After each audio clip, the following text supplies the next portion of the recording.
And another Seiko to take a look at today. This one I picked up, it is the older model, and I was kind of curious the differences between this one and the newer, same look, but a different model number. And it's a Pepsi. What do you know? Of course, like any other watch guy, I'm a sucker for a Pepsi dial. And this is in that classic, not a king turtle, but it is the turtle with the aluminum bezel. This is the SRPA 21. And of course, it does come in the classic box with the paper manual in place. These days, you won't find that. You'll find them all with a card that sends you online. And of course, the idea that you can save the trees and the paper, and makes sense to me because who wants all those booklets? Although with more luxury products, yeah, I think it makes sense to definitely have the fancy booklets. So here we go. In classic turtle format, we've got the 4R36 movement in here. And I tested this one already. I'm going to do it live here because I wanted to show how good this one is. 24 joules, about 41 hours of power reserve. This one comes in at what they list as 13.4 millimeters online.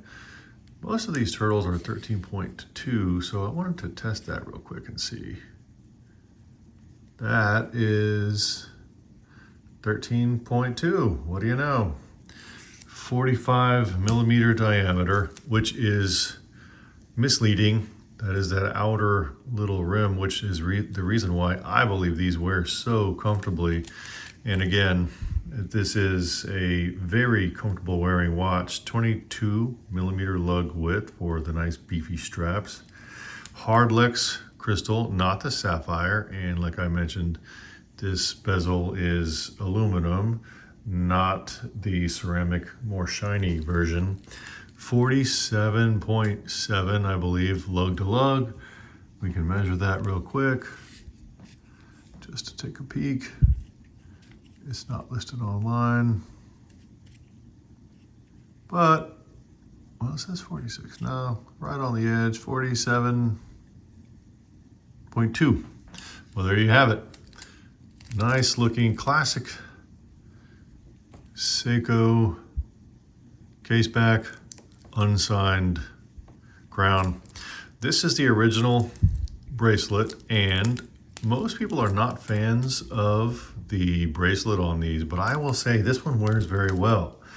And there is a difference between this one being the SRPA 21 and the newer version, and everyone online has broken this down, the differences between the two. Seiko renamed a lot of their watches, and it's the same case. It has a lot of the same components.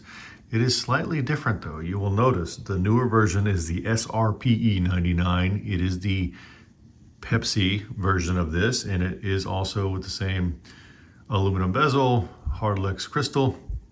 You'll see that they have a pip, or a piece of loom that is on the outside here, just outside of the date. And the reason for that is because in order to have these classified as certified divers, according to the group that certifies them, it has to have loom at each of those points. So the new version, you will see just a tiny little bit of loom. Reality is, this has great loom. I don't think it matters either way.